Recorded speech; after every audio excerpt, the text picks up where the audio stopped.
નમસ્કાર મિત્રો, વિડીયોમાં તમારું સ્વાગત છે। જી હા મિત્રો, અત્યારે હાલ મોટા અને દુઃખદ સમાચાર સામે આવી રહ્યા છે। તો મિત્રો સમાચારમાં વાત કરીએ તો શ્રાવણના સોમવારે બિહારના હાજીપુરમાંથી એક દુઃખદ અકસ્માતના સમાચાર સામે આવ્યા છે।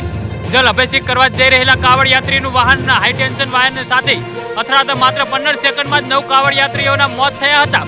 પરિવારજનોએ જ્યારે આ વાતની જાણ થઈ તો તેમના પર આપ તૂટી પડ્યું હતું। ગ્રામજનોએ આ ઘટના માટે વીજળી વિભાગ પર બેદરકારીનો આરોપ લગાવ્યો હતો અને જ્યારે એસડીએમ અને પોલીસ અધિકારીઓ ઘટના સ્થળે પહોંચ્યા ત્યારે ગ્રામજનોએ હોબાળો મચાવ્યો હતો। જી હા મિત્રો, અત્યારે હાલ દુઃખદ સમાચાર સામે આવી રહ્યા છે।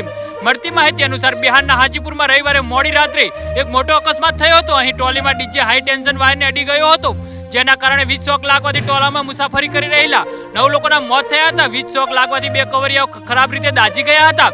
આ ઘટના જનહાદા રોડ ઇન્ડસ્ટ્રીયલ પોલીસ સ્ટેશન વિસ્તારમાં બાબાચુરન મલ વિસ્તારમાં બની હતી। આ ઘટના બનતા સ્થળ પર અફરાતફરી મચી ગઈ હતી અને એક પ્રત્યક્ષીએ જણાવ્યું હતું કે અકસ્માત સમયે શું થયું હતું। જી હા મિત્રો, ત્યારે ટોલી પર ઘણા કાવડ યાત્રીઓ હાજર હતા અને કરંટ લાગતા જ કાવડ યાત્રીઓ તેમાં ઝડપાઈ ગયા હતા અને સ્થળ પર નાસભાગ મચી ગઈ હતી। જી હા મિત્રો, તો આના વિશે તમારું શું કહેવું છે તો કમેન્ટ બોક્સમાં જરૂરથી જણાવજો। ધન્યવાદ।